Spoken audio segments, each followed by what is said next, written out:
Not only did NFL free agency shake up the NFL landscape, but it also shook up your dynasty rosters. And today, we need to talk about 6 players to dump off your dynasty squads before it's too late going into the season.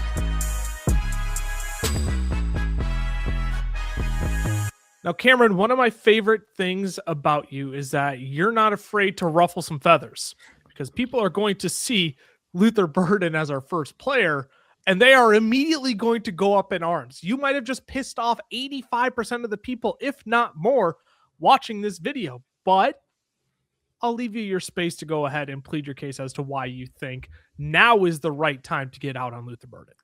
For sure. And I don't think this is like you have to sell right away, but I do think it's if I have Luther Burden, or if I have Romeo Doubs, or if I have Colston Loveland, I'm out there trying to listen to offers. Because for me, when I look at keep trade cut, you see Romeo Doubs right ahead of him.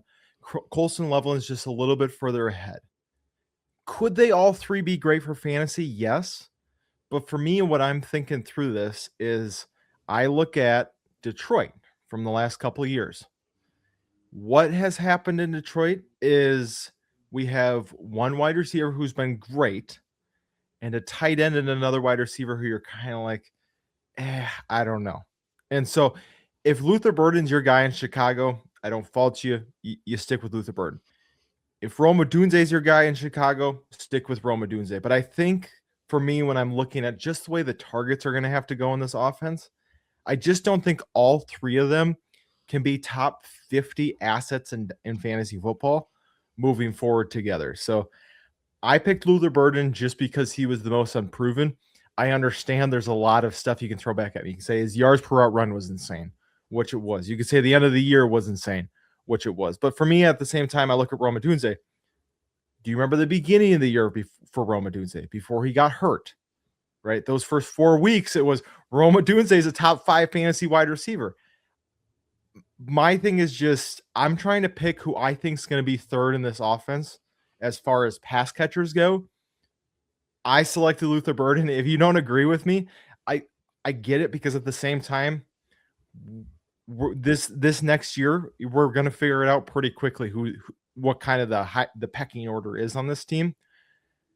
And so if like I said, if you've got the conviction that Luther Burden he's the 1 or 2 in this offense, then keep him. If you've got the conviction is Rome, keep him. But I just think whoever's third is kind of get the short end of the stick here. And maybe it's even guys who are second and third in the pecking order here are going to get a little short end of the stick, where you're always going, I think we're going to get a lot more out of them, but we just never quite get there just because there's just not enough targets in an offense to go around. That's the bet I'm making here. Again, I just think the fact that he's at wide receiver 16 after 650 yards and 2 touchdowns, for me, is just like, there are some people who are truly getting hot and bothered by Luther Burden. I think if I got him, I'm just throwing out some offers just to see how crazy people are kind of getting caught up into what he did at the end of the season.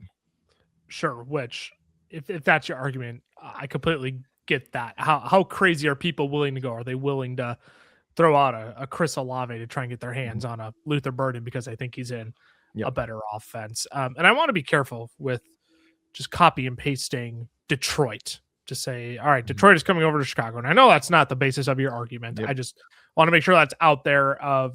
I don't know if that's the most holistic way of looking at things, but Ty, that's where I'll maybe turn it to you. Are you with Cam's evaluation of, if you're going down the pecking order, Luther Burden isn't at the top of that? Is it almost a slider that this offense possesses, where it's not necessarily a hierarchy, but it's depending on the game script, it might be more Luther Burden. You slide it more the Luther Burden direction. Another game, you might slide it more the Romeo Doubs direction.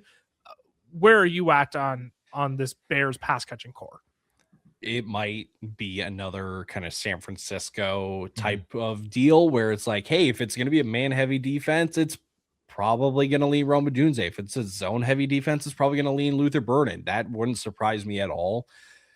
I do think the reason why we could probably is a little too optimistic, but the potential to have Romeo Doubs and Luther Burden both finish as top 20 wide receivers this year, and Loveland still finishes as a top 5 tight end.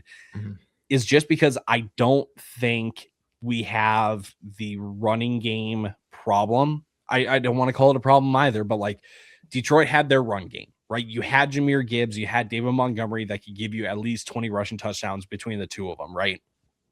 I don't know if it's going to get to that level. That was the thing going into this past year with DeAndre Swift and then eventually Kyle Monangai.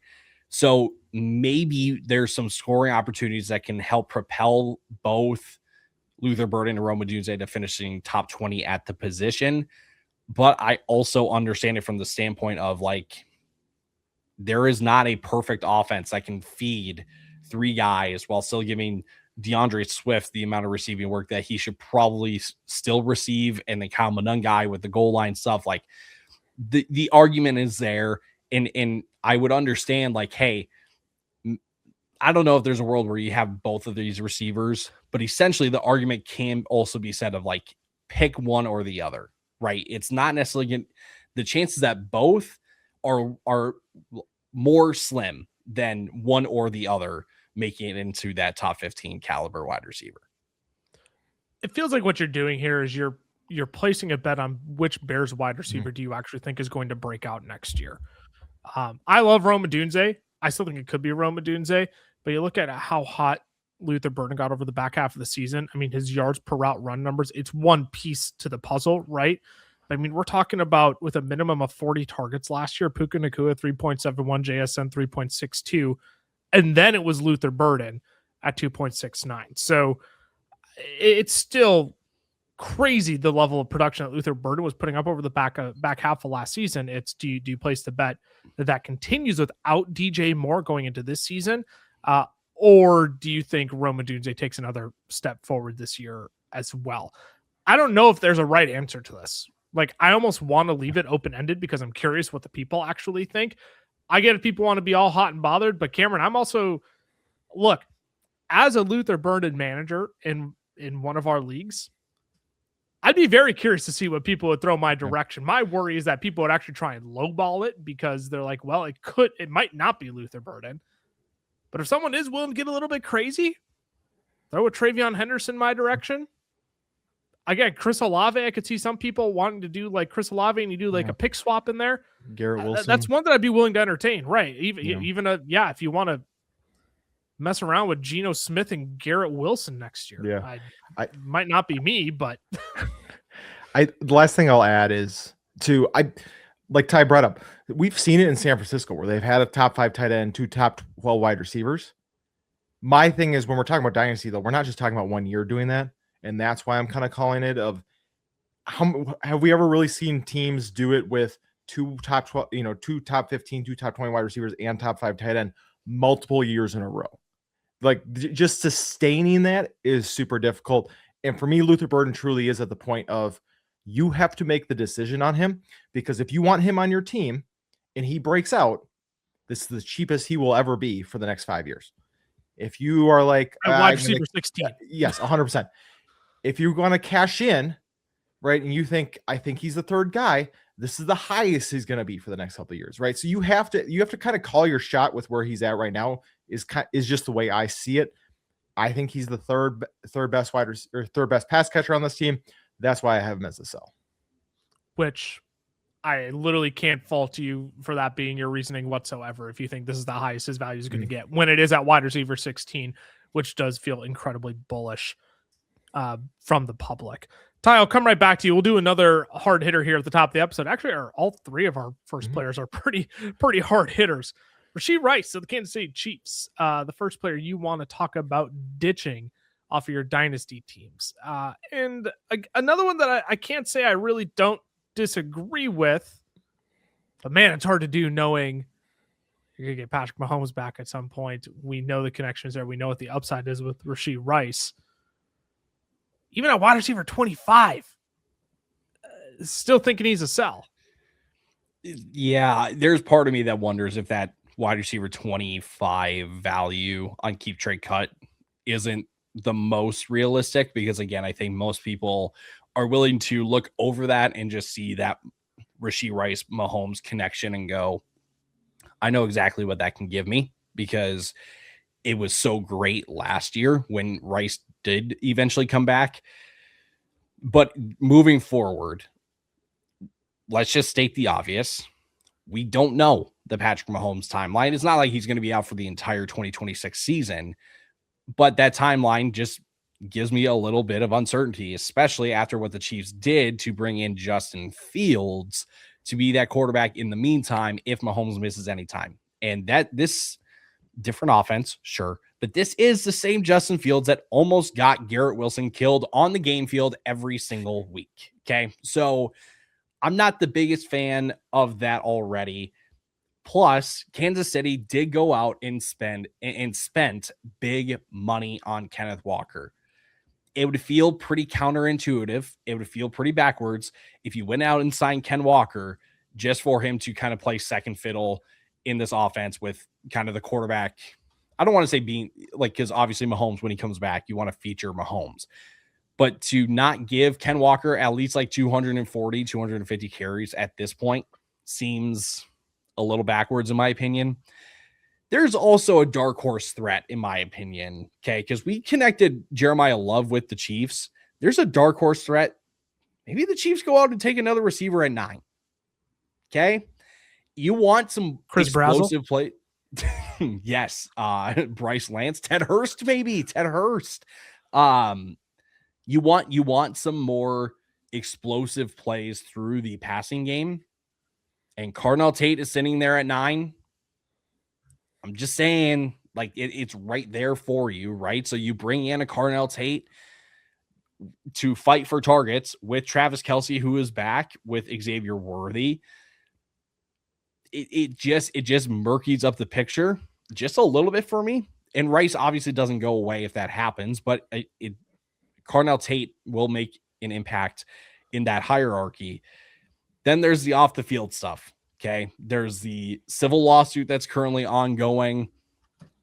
Probably won't see a suspension for him when the season comes around. But if it turns criminal or if there's any new developments, things can change, right? So I don't want to, we're on a pretty slippery slope, in my opinion, where you've got all of these different scenarios that, you know, can really kind of sour on you when it comes to Rashee Rice's outlook and upside for 2026 and maybe even beyond.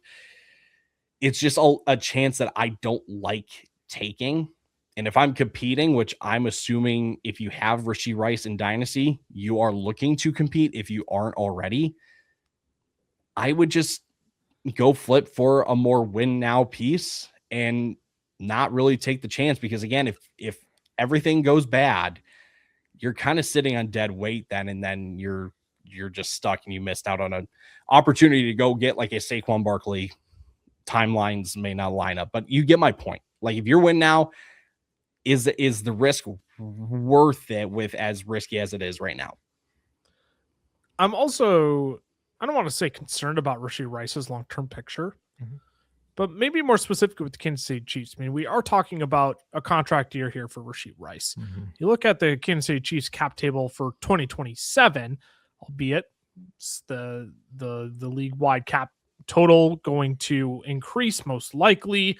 Can the Chiefs create all sorts of different cap methods to free up cap space? Absolutely, sure. But like, even looking at their top 51 right now, I mean, according to Spot Track, it's only $13 million that the Chiefs are carrying going into next season. And Rashee Rice is going to command a top of the market contract based on what he's been able to provide for the Kansas City Chiefs. So do we also think the Kansas City Chiefs will pay Rashee Rice that kind of money when they are also paying Chris Jones and Trey Smith and Creed Humphrey and Nick Bolton and Ty? You mentioned Kenneth Walker and George Karlaftis, right? I mean, they got a lot of top end guys that they're paying here, and they can do all sorts of fancy cap maneuvers. But Cameron, I also have to wonder, like, what is Rashee Rice's 3-year outlook in Kansas City? Or are we only looking at 1 year where he's also dealing with a legal lawsuit off the field?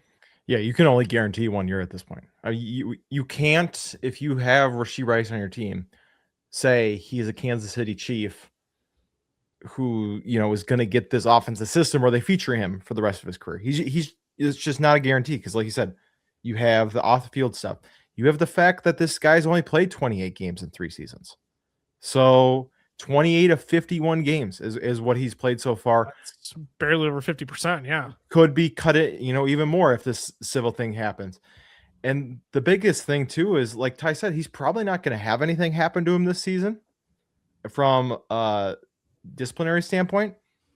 But that probably means when you're starting his new contract, if something comes up, he is going to miss the first 4, 6, 8, 16. Right. This is his second offense. If something does come of this in that first year of your contract that you're signing him to. So you have to take all these into consideration. So I agree with the aspect of he's not worth the risk, but at the same time, what he has done on the field at the same time as Patrick Mahomes. It's undeniable. It's top 5. It is. It's if you can buy into that and you can get luck, it is going to be luck at this point. If he's a Kansas City Chief moving forward, we have no idea because there's so much stuff outside of football that's at play here. But if you're willing to take that risk, I do think it could pay off. But if you're trying to be risk adverse and you have somebody who wants to take on that risk, I don't blame you at the same time for going, this could be really bad for a while, and I just don't want to deal with it. So I recognize the waters are murky on what you could actually get back for Rashee Rice because Ty, you mentioned, right? Some people would easily be willing to overlook wide receiver 25 on keep trade cut and say, heck yeah, like I'd flip Luther Burden for Rashee Rice, right? Mm-hmm. There'd be people out there who would probably do that. So I want to throw out a few hypotheticals of like, would you actually do this for Rashee Rice? The first one that instantly came to mind, seeing a late 2027 first round pick on our screen, would you trade Rashee Rice for any 2027 first round pick, which is projecting to be a loaded class? Any in the first round? Any in the first round? I don't think I would for any. I think I'd have to pretty much know it's going to be a mid to high. So it would have to be picked 1 through 5, 1 through 6 for you. Yeah. Guaranteed. I mean, as guaranteed as you can for, next season. For right now. Exactly. Yeah. Which you don't know entirely. Where are you at, Ty? If there is a way where I know I can get like a top 3 pick guaranteed, I would do it because I would try to do everything at that point to try to go get Jeremiah Smith. Yep. That is the only because but you would need a guaranteed early first. You wouldn't do it for exactly. Okay. Exactly. The late, the mid, like if I've got enough capital to continue moving around with, maybe, but in just a 1-for-1 straight swap kind of ordeal, it would have to be an early one. Next name I'll throw out there. What would you do? What would I do? Again, I'm with Ty, unless if I can guarantee. Okay. I probably would do it. Just had to check because somebody was no, that's fair. That's fair. Where you have Rashee Rice and I have late first. So yep. Just had to check. I'm just gonna test the waters for my own sake on this one. If we swing a deal after this, no. I would only do it if I can swing for Jeremiah Smith. That's where I'm at. Jalen Waddle just got traded to the Denver Broncos. Oh, that's so gross. Oh, why would you do that? But these are the names. Yeah. These are the names, right? You can make a case that Jalen Waddle is actually probably more exciting than Rashee Rice right now, but you could also easily make the case that when Patrick Mahomes and Rashee Rice are on the field together, he's going to be better than Jalen Waddle. I think I'm swinging with Rice still. That's a bad use of words, but I think I'm going Rice. I'm sorry. See, secret lives of the fellas here. Yeah. What are we turning into, the secret lives of Mormon wives here? Jeez Louise. Just cancel the Bachelorette. Swinging with Rice. Oh, we need a 2-minute like minor for like cross checking or something for that one. That's my bad. I lean Waddle. I think I lean Waddle just because, yes, Mahomes Rice connection can't be ignored. Yes, it's Andy Reid and Eric Bieniemy. Denver did not just go out to trade for Waddle just to trade for him. with you look at capital, you look at need on the team and all that kind of stuff. I'm gonna be the glass half full guy on the Waddle to Denver aspect of it, and I'll lean Waddle on that one. Last player, it's easy to compare. Well, actually, I'll go with the guy on the screen. How about Kyren Williams? All in Rams team. Blake Corum and him basically rotating drives tail end of last season. I still think I'm going Rice.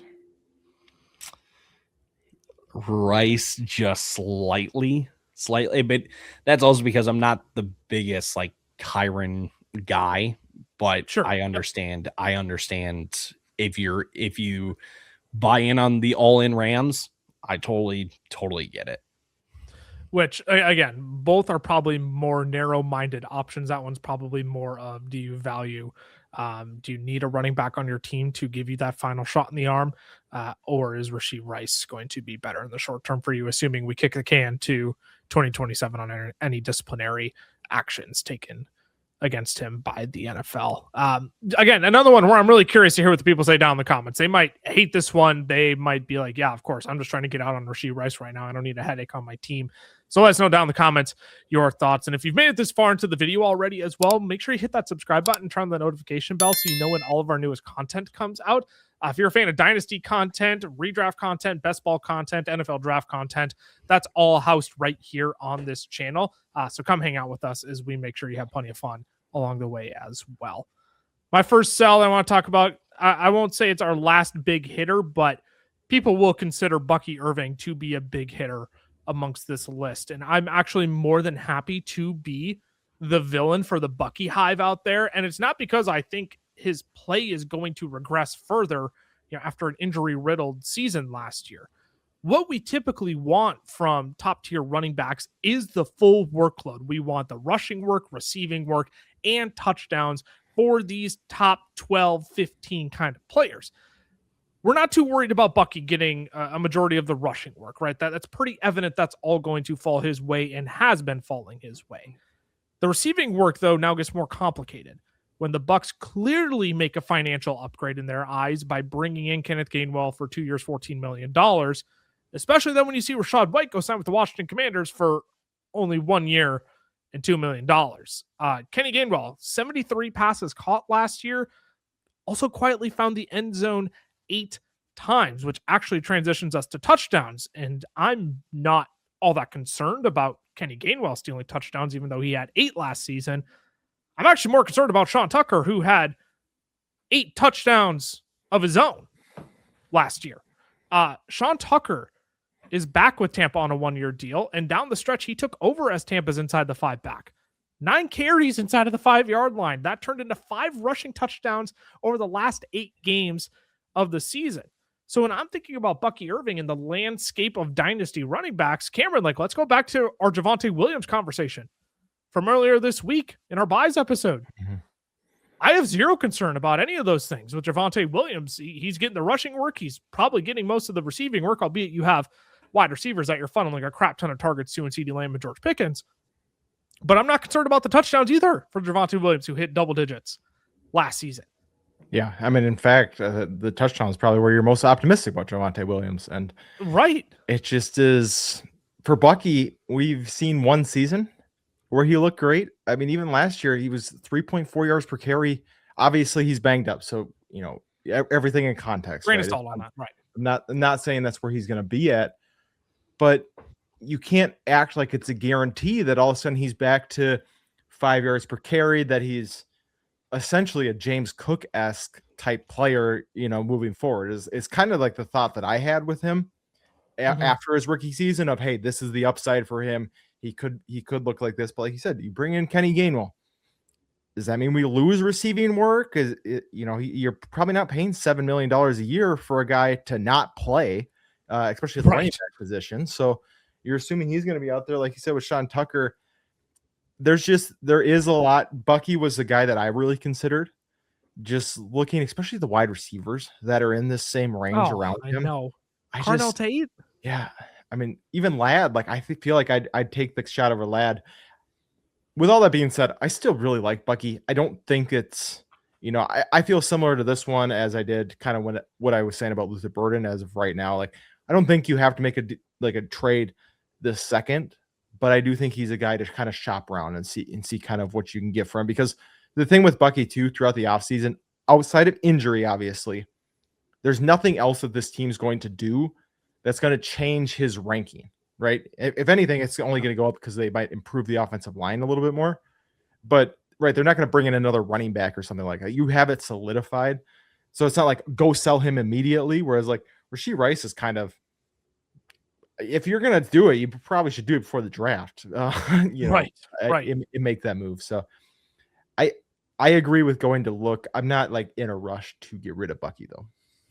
No. And again, I'm not coming from the perspective like I think Bucky is just going to turn into mush this next season. But when I'm looking at him as a running back 13 in Dynasty formats, is, again, based on keep trade cut, crowdsourced, is it worth pushing him that far ahead of, Javonte Williams when they're only a year and a half apart, and Javonte is still ranked 6 running backs lower, Ty? That's where I'm trying to figure out how this is computing, and I'm just wondering if people just love Bucky Irving so much, and so they just want to push him up. And Javonte Williams is the guy who came in young, dealt with injuries through the first good portion of his career, and finally found his footing in Dallas. And it's just like there's almost lag time on this for Javonte Williams. The way that I look at this, if you're okay with the running back 13 value on Bucky, at least according to Keep Trade Cut, it's because you believe the external circumstances that led to his drop, his down sophomore season, are not going to happen again, where you had Tristan Wirfs out for the first 3 games of the year. You battled injury when you came back for the second half of the year, where you looked nothing like yourself. And then the overall drop off of the offense at the middle point of the year under Josh Grizzard, which was kind of understandable just because going from Liam Cohen to Josh Grizzard from a holistic standpoint, it was never really going to be the same. But moving forward, it's also because you believe that Sean Tucker isn't a piece of this.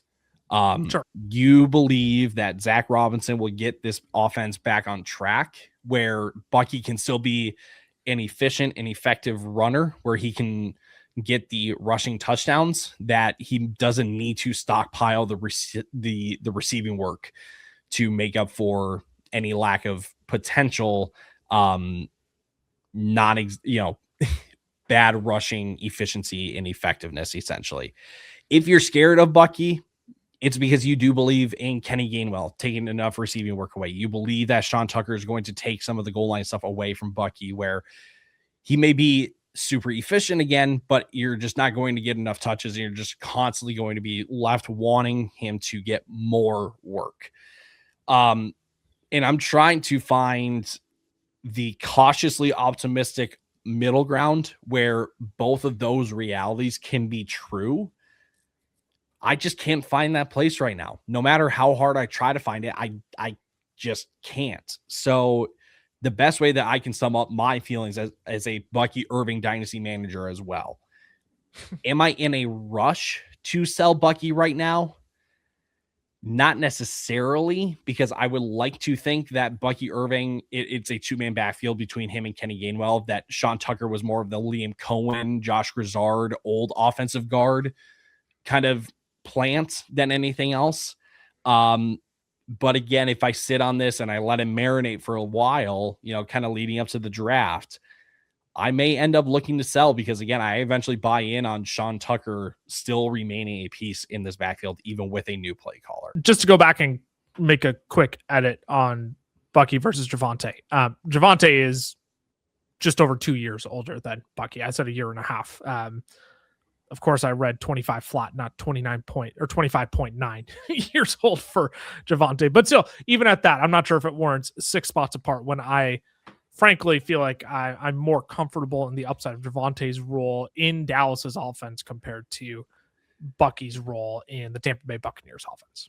Today's show is brought to you by our friends over at Underdog, where you can get into the game this season playing Pick'em. It's extremely simple. Just pick higher or lower on 2 or more of your favorite players. For example, I'll pick the higher on Justin Jefferson, Jamar Chase, and Xavier Worthy. If I played $10 and got all 3 of them right, I would win $60 just by watching football. And that's the beauty of Pick'em. You can track your picks and your wins while you enjoy the game. Now, if you're not on Underdog yet, scan the QR code on your screen or use our code FELLAS when you sign up, because new customers will get $50 in bonus funds when you play your first $5 on the app. Plus, Underdog will give you a free pick to use in your first entry. Again, that's code FELLAS over on Underdog. Now let's get you back to the rest of the show. Let's keep it moving here. We have 3 more players to talk about still. Cameron, I'm convinced you're just coming after my whole Dynasty squad today, and I think you might just feeling a slight bit of envy after I beat you in the Fantasy Football Championship this year with Jake Tonjes at tight end and DJ Moore costing you the champion. I'm going to keep reminding this and just driving the knife deeper and deeper and deeper into your back if you're going to keep attacking my team, because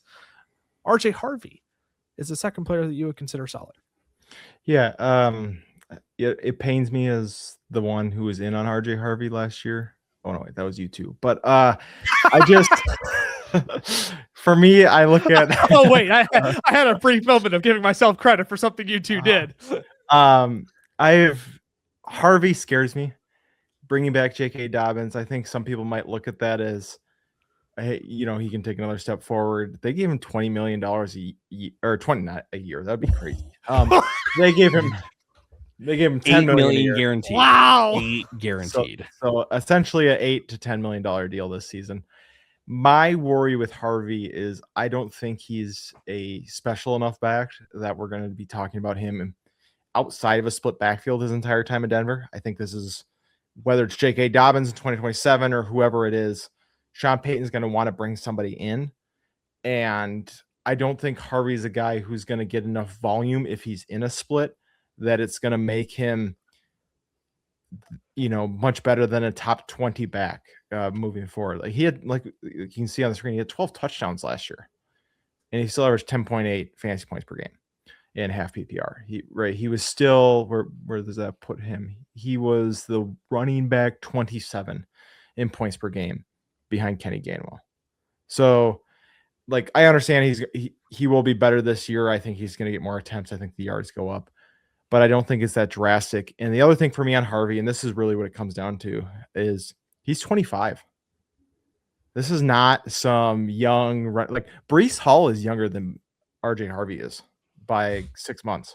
Like that's something to keep in mind as well when talking about Harvey. Is his second contract, he's going to be 28, almost 29 when he's looking at getting a second contract. So just keeping like the age thing in mind as well, it just doesn't excite me from a dynasty perspective.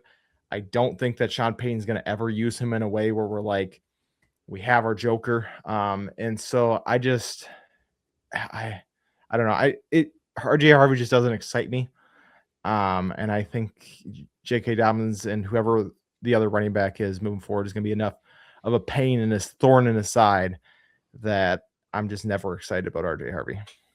So I'll give you credit. Start of the season when it was J.K. Dobbins and RJ Harvey. I mean, Dobbins was very clearly the back you wanted there, and the RJ Harvey breakout was definitely on hold. Once you were without J.K. Dobbins, though, and once RJ Harvey was able to shine, I mean, we're looking at a guy who was a top 10 back, not just overall, but in points per game too, 14.9 points per game from week 13 on. And I also can't help but think, man, J.K. Dobbins, in how many seasons in a row now, has had a season-ending injury of some kind. That's not exactly the definition of a stable asset on your team in terms of availability. So I do think there's opportunity for Sean Payton to come into this season and say, yeah, our RJ Harvey isn't going to be our bell cow back. I don't think anybody was ever expecting RJ Harvey to be a bell cow back. But looking at him at RB23, given the circumstances, if he does turn into, I hate that we continuously keep saying 1A and 1B, but that's literally the best way to describe it, where RJ Harvey and J.K. Dobbins are going to split work, but the bulk of it, the primary portion of it, will go to RJ Harvey. I think that's also a possibility here, Ty. I guess at RB23, I'm not sure as a Harvey manager if now's the right time to get out. The right time to get out actually might have been when he was a solo back and, giving you 15 points per game. I think the hope that he can be the 1A lead guy in this backfield now with J.K. Dobbins back, that's way out the window. The realistic goal that we should be having in mind is almost the drive-by-drive kind of backfield where Sure. J.K. Dobbins, if you're in on that drive, you are getting the work. It's not because someone's coming in. We're not getting yanked out when it feels like it's a prime RJ Harvey situation or anything like that. That would give me some optimism that, yeah, it may not, the end of the year finish may not be top 15. It may not even be like top 18. It might just be running back 20. But that's the progress that you need to do, or that you need in order for RJ Harvey to eventually get to those, to those goals of top 15, top 18 type of guy. But I also understand Cam's standpoint of just like, if this is a backfield that you just can't figure out, don't want to figure out, it's just gross to look at because it is J.K. Dobbins, by all means, go reallocate your asset then. There's not a sell high opportunity here for RJ Harvey, but by no means is this a selling low opportunity either. Like, this is just, again, understanding that you need to reallocate your resources a bit and just kind of place your eggs in different baskets, because when you initially invested in RJ Harvey, there was, you could throw on the rose tinted glasses and just go, hey man, like, Sean Payton might do a little something special here with RJ Harvey. It just doesn't seem like that at this point. So if you want to move on, it's understandable as well. I think I would also be willing to hold on to Harvey for one more year just to see where it goes. But we do need to see some progress. Yeah. No doubt. The receiving work was great when Dobbins went down. The rushing production, when you watch him on the field, just the constant trying to bounce it outside, all of that kind of stuff. You're just like, you're not doing any favors for yourself. So if we get progress this year, optimistic, maybe then want to keep, holding on to him. But the timeline has certainly shortened. The leash has shortened for me if I want to continue investing and holding on to RJ Harvey. And here's the other thing that I'll also give credit for is there was a lot of smoke coming out that Denver was going to be in for Breece Hall, right? Oh, they're the reason that the Jets slapped the franchise tag on Breece. For David Montgomery, they're the reason his price got driven up, right? They're apparently in on Kenneth Walker. They are in talks with Travis, right? Like, it's not that Denver was going to try and make this an even bigger headache for RJ Harvey than it potentially would have been. I'm also looking at like Bashal Tootin as the running back 22, and I'm like, I get it. Travis Etienne isn't there anymore. I don't think it's that simple though to just say Bashal Tootin is a better dynasty asset than RJ Harvey right now. So RJ Harvey is one where I think there's so much gray area to me where I'm like, that indicates to me that he's a hold rather than a sell, mostly because, again, I look at the guys even below him. If I am going to quote unquote tear down and try and gain an additional asset out of RJ Harvey, I just don't know if there's anybody that I'm willing to totally tear down to, or even straight swap for here in this tier. But Cameron, maybe I'll let you get a last word in here, given all the things that have been kind of covered since you chimed in. Yeah, maybe he would have been a good player for 2 weeks ago when it was players for picks. Because I would I would trade him right now for any first, any year, any first. That's what I would give up for RJ Harvey right now. When he took over in week 11, this is week 11 to the end of the year, his yards per carry behind what PFF had rated as the best offensive line in football. 2.7, 2.7, 4.4, 3.4, 7.1 on only 7 carries, 3.1 and 1.9 yards per carry.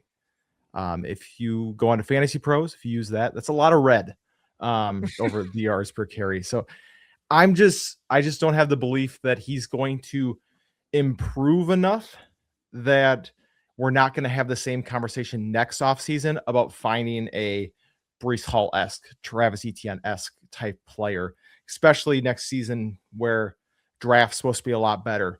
There's going to be running back prospects who come out who Denver is going to be able to kind of salivate over. So Sure. That's my worry is sure he's running back 15 this season, but then after that, it's kind of like, all right, sorry, RJ Harvey, you're a backup the rest of your career.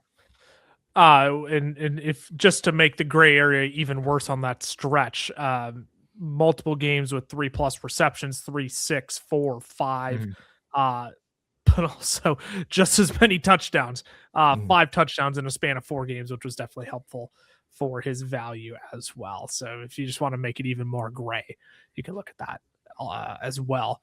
Let's we'll bump up. We've talked a lot about RJ Harvey, but I mean he's a very complicated case. It's not just as simple as the price is as high as it will be. Get out now. There's a lot of nuance there, but we'll bump up just a few spots over on Keep Trade Cut Tie because Oronde Gadsden, our beloved Oronde Gadsden makes the episode. And before we talk about why you think Oronde Gadsden is a sell, let's at least make sure we get the positives in first.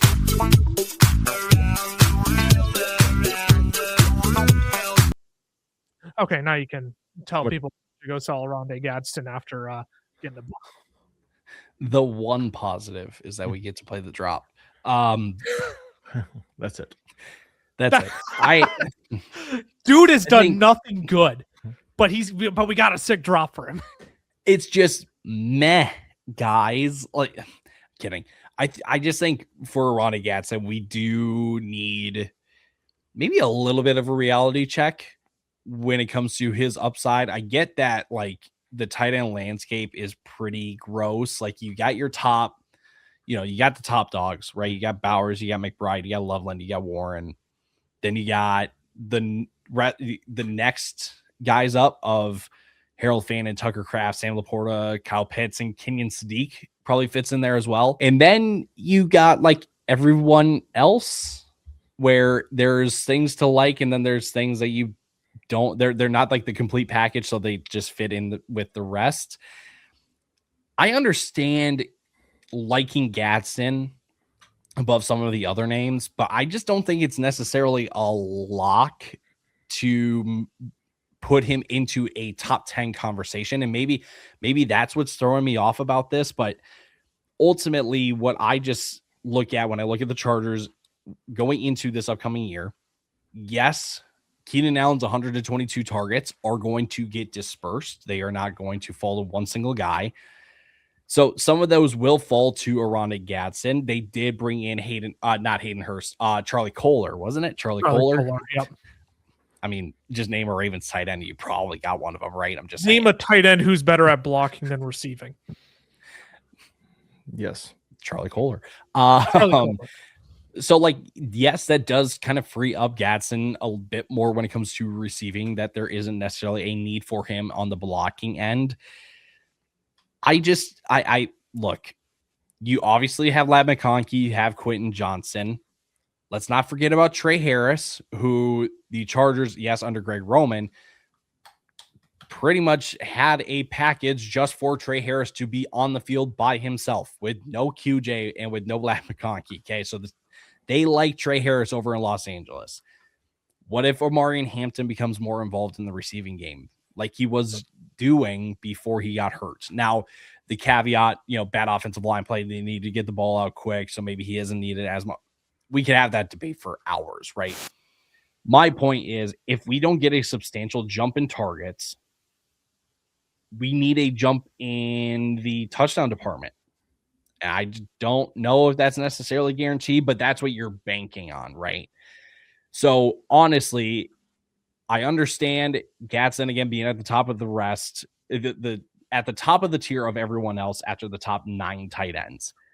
But you're looking at like Isaiah Likely, you're looking at Jake Ferguson, Dalton Kincaid, and ultimately the decision that where I ultimately end up, I know you got to play a tight end, but I don't know if there's anyone that I would want to invest in after the top 9 guys.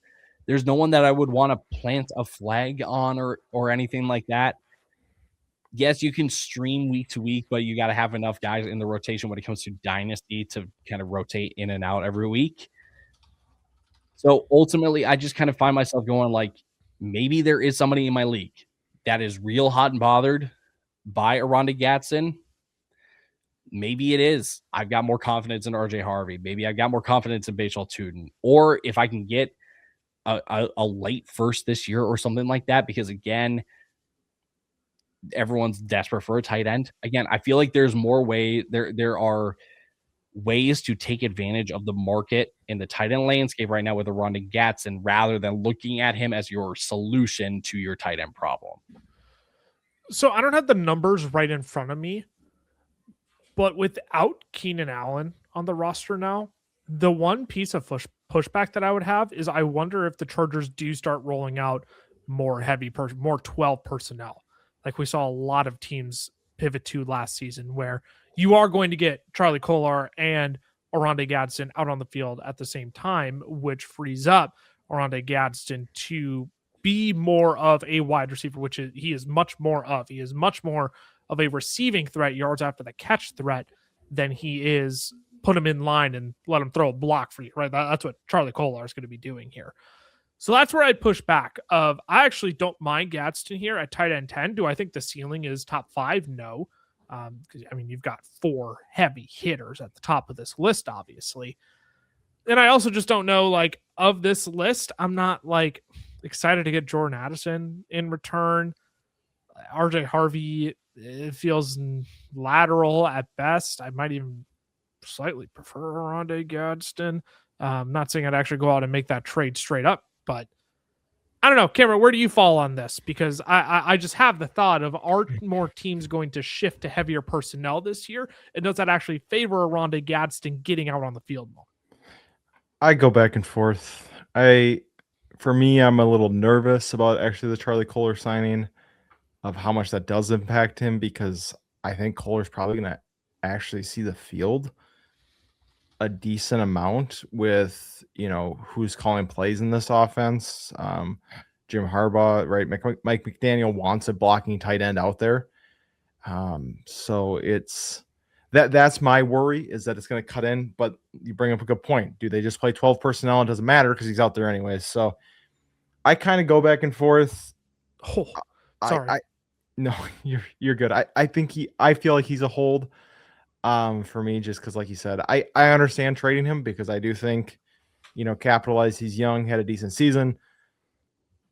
I just don't know if there's anything you're going to get in return that's worth it. Right. Unless you can get a high enough pick to maybe take one of these tight ends in your rookie draft. But at the same time, like Kenny and Sadiq, do I really feel like I'm not just getting another Oronde Gadsden that's not connected to Justin Herbert? That's kind of where I'm at, of like, at the same time, you are with a great play caller who's connected to Justin Herbert. So I don't know. I keep going back and forth on Gadsden. He's one. I was upset you brought up his name, because I really didn't want to have to make a decision on it. And I'm not. I just kind of pandered to both sides and didn't say a word. So that's where I'm at. How low do you want to go on the Chargers 12 personnel rate last year? Give me a percentage. Towards the bottom. How low do you want to go? Maybe dead last. Are you hinting at something there? 5.84%, dead last in the NFL last season. Wow. In 12 personnel.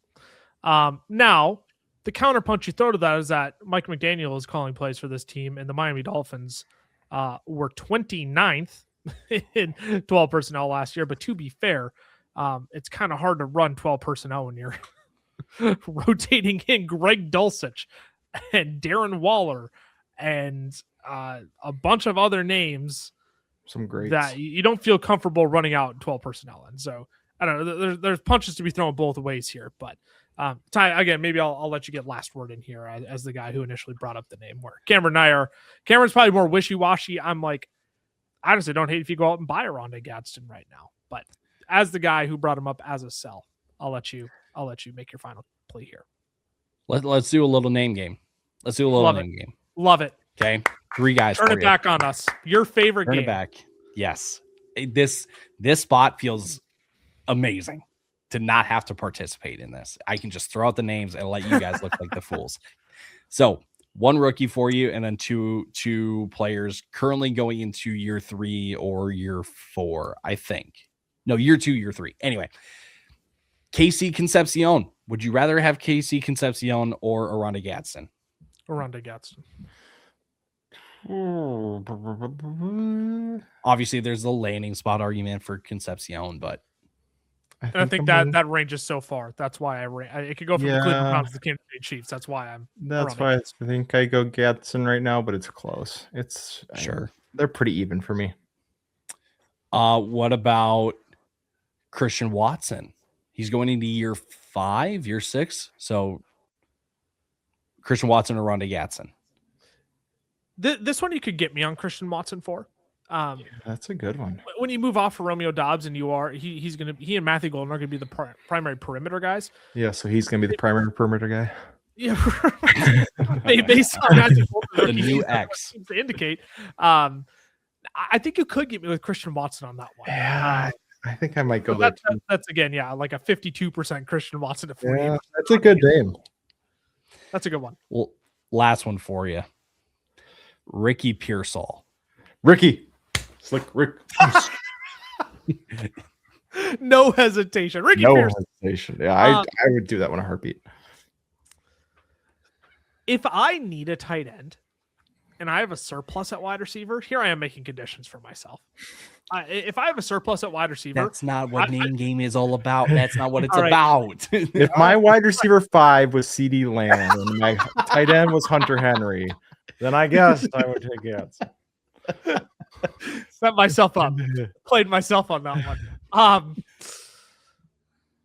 I lean Ricky Pearsall, but I would do that. It's only because I think he has a higher ceiling in the 49ers offense than Gadsden does in the Chargers offense.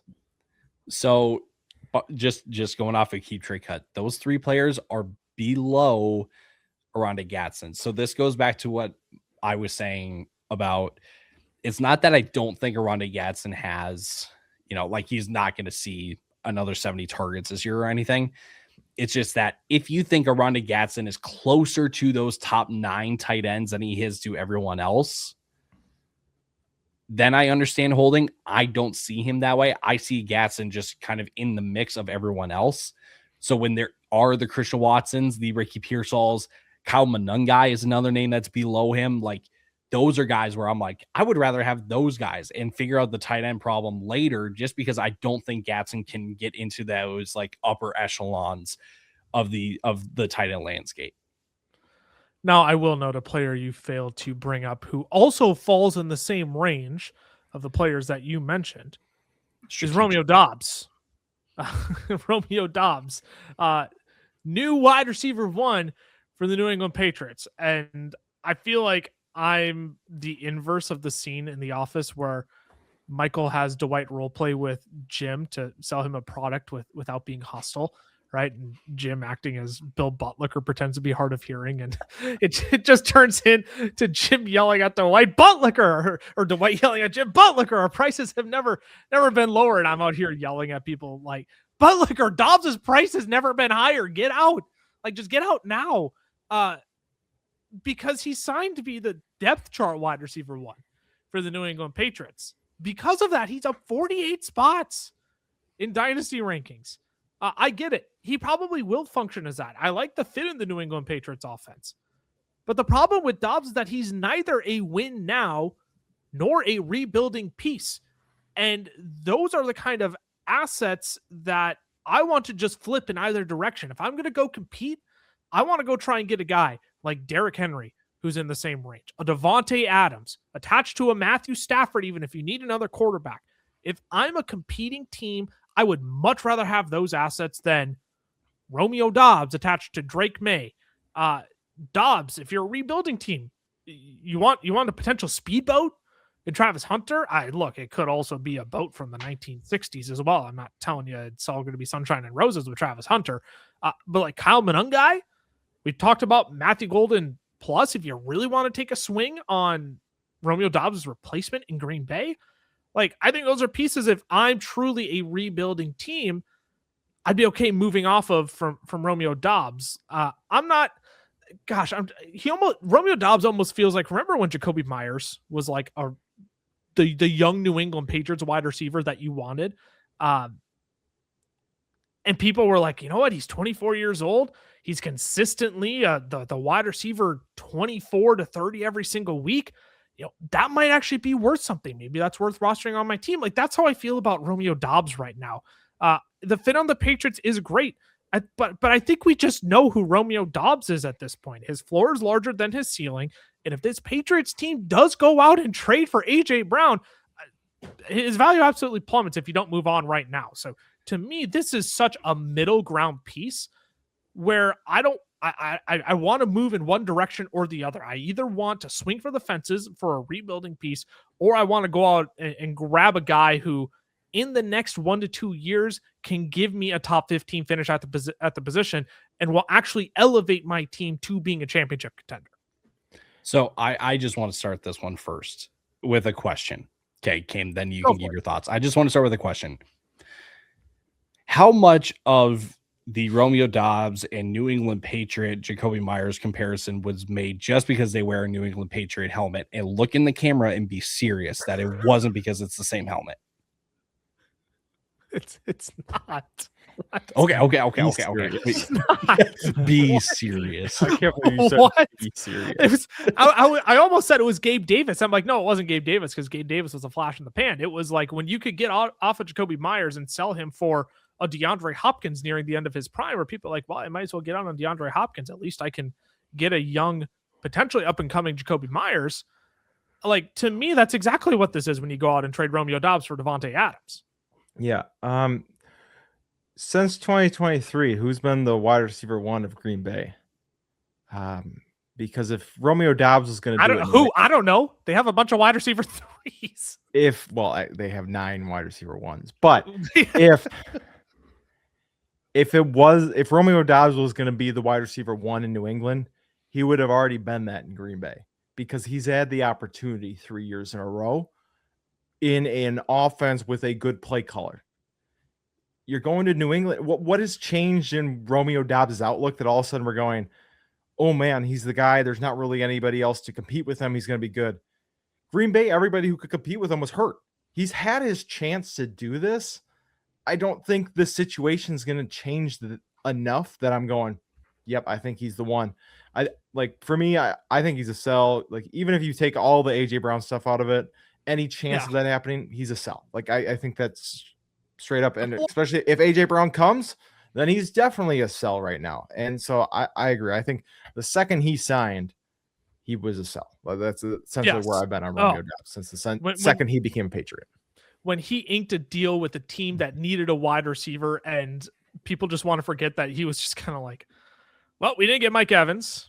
All right, we haven't traded for AJ Brown yet. It probably makes more sense for us to trade for AJ Brown post June 1 anyways, but I guess we'll take Romeo Doubs because we need somebody else for Drake May to throw to now that we don't have Stephon Diggs anymore.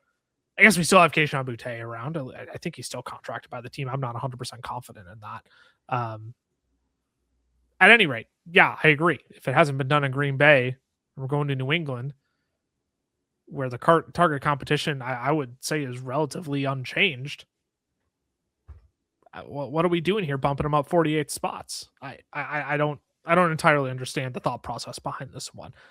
Just get out now while the inflation is up, because that's exactly what it is. Sign a contract, price goes way up because of inflation. Great, get out now, because the price is only going to go down afterwards. You got a stink face down there. Just a question. I always do. I mean, half the episodes are filled with just a stank face over here. When we're not cutting to solo shots, it's Ty in the bottom. Mm-hmm. Do you guys ever notice why, like, I go multicam when I go stink face on certain days? Because there are certain people editing. That's strategic. That's strategery. Jordan Addison or Romeo Doubs? Jordan Addison. Would you? So probably question Addison. is, would you take the inconsistencies with Jordan Addison, yes, or would you take the more? When I say more consistent Romeo Doubs, the wide receiver 30 Romeo Doubs, or every other week of wide receiver 22 for Jordan Addison? Yes, that's what it comes down to. If you want to take the swings, then you would side Jordan Addison. If you are just looking for right? Like you've got 3 flexes, you got 2 receivers, 2 running backs, a tight end, and a quarterback in your single QB dynasty league, and you just kind of need a piece or something like that. No specific league in that I'm thinking of or talking about by any means. Again, like you need the like a Romeo Doubs to give you like 10 or 11 on a week. It's not terrible, but at the same time, you need to understand that like the highest that you're probably ever going to see Romeo Doubs finish is like wide receiver 30. That's it. That's the highest they can get. And if they do, like, again, they bring in somebody else, yikes. It's only going to take a hit. So you just need to be aware of what you have with Romeo Doubs and not, again, don't put on the rose tinted glasses. Don't think like, sky's the limit here. That's not what this is. Just because he left Green Bay, found a maybe more opportunistic landing spot with New England, doesn't mean that it's all going to pan out, that everything's going to line up here. Now, if you have made it through all 6 players that we are ditching off of our dynasty rosters after free agency, hit that subscribe button if you haven't already. Clearly, it seems like you've enjoyed our content, or maybe you enjoy just mocking our content as well. Either way, we'll have more of it coming for you to either consume and enjoy, or consume and absolutely rip on us. But so much great dynasty content coming up for you all. Talking about running backs and wide receivers that managers are valuing completely wrong. We'll talk about specific rookies upcoming that we love, some that we aren't as in love with either, rebuilding teams, championship building teams, whatever it may be. So much content coming up for you all. And if you want even more NFL draft content specifically, we literally just started a whole series over on our short form pages. FFL is over on Twitter. The FFL is over on Instagram. Fantasy Football Fellas on Facebook and TikTok, where we are covering a multitude of different teams and what it's going to take for them to get an A+ grade in the NFL draft this year. If you're a YouTube person through and through, Fantasy Football Fellas shorts for you there. Follow our personal socials as well. I'm at Lucas Wenzel on X, Camlaw FFF for Cameron, Tyler _Plath for Ty. We'll be back next week telling you which running backs, which wide receivers, dynasty managers are just completely valuing entirely, utterly wrong. We're going to rip into those next week. Episodes you're not going to want to miss. We'll see y'all then. Deuces. Deuces. Deuces.